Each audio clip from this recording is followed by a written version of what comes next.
মধ্যে ঢুকলে যুবক বলতেছে, আমি যখন এই পাথরের কাছে আসলাম, কুদরতি ভাবে এই পাথরের মধ্যে আল্লাহ আমাকে বন্দী করে রাখলেন।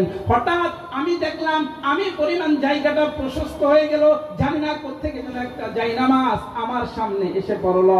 আর আমার বুঝতে দেরি হলো না যে এখানে এই পাথরের মধ্যে আবদ্ধ অবস্থায় আমাকে নামাজ আদায় করতে হবে। এভাবে আমি নামাজ আদায় করতেছি।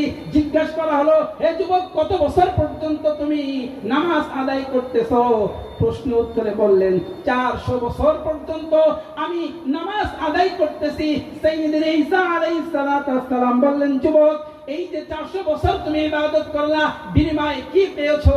যুবক বলতেছে, যেই পাথরের মধ্যে আল্লাহ কুদরতি ভাবে আমাকে আবদ্ধ করে রেখেছিলেন, এই পাথরটা ছিল বড় কালো।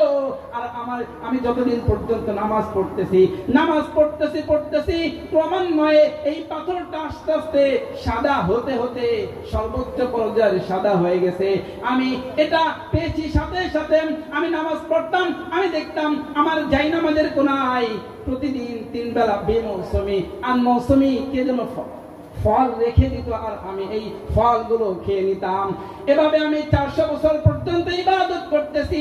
ঈসা আলাইহিস সালাতু ওয়াস সালাম মনে মনে ভাবলেন, এত বড় বুজুর্গ, এত নেকির অধিকারী 400 বছর পর্যন্ত ইবাদত করতেছে, যার দুনিয়ার কোনো ঝামেলা নাই, যার কোনো চাকরি বাকরি নাই, ব্যবসা বাণিজ্য নাই, যার কোনো দল নাই, যার কোনো মত নাই, যার দুনিয়ার কোনো ঝামেলা নাই, সব ঝামেলা থেকে মুক্ত হয়ে সে যে 400 বছর ইবাদত করতেছে, মনে হয় অনেক অনেক বেশি নেকি অর্জন করে ফেলছে।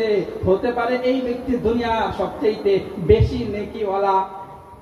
এই ধারণা যখন হলো, আল্লাহ তাআলা ঈসা আলাইহিস সালাতু ওয়াস সালামকে বলে দিলেন, হে ঈসা, তুমি এতটুকু নেকি দেখো অবাক হয়ে গেলা, অথচ তোমার পরে একজন নবী আসবে, যেই নবীর উম্মতের জন্য এমন একটা রাত থাকবে, যেই রাত এক রাত ইবাদত করবে 83 বছর 4 মাস।